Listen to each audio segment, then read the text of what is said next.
everyone, I'm going to show you how to change language on Temu. So open the Temu app, look at the bottom right corner, and tap on your profile page. So tap on you. Now on the top right side, tap this small gear icon to open Temu settings. Inside the settings menu, find and tap language. In some versions, it may show language and region.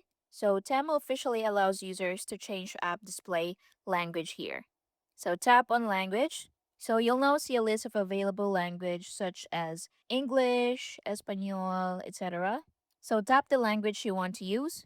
After selecting, it will be applied automatically. You can also close the app fully and reopen it again. Go to you and go to settings, go to language, and see if that changes anything. Now, some Temu users cannot find the language setting because of app glitches or outdated versions.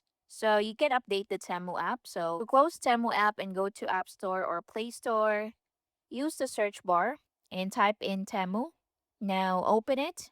So you should see an update button and tap on that to update the app.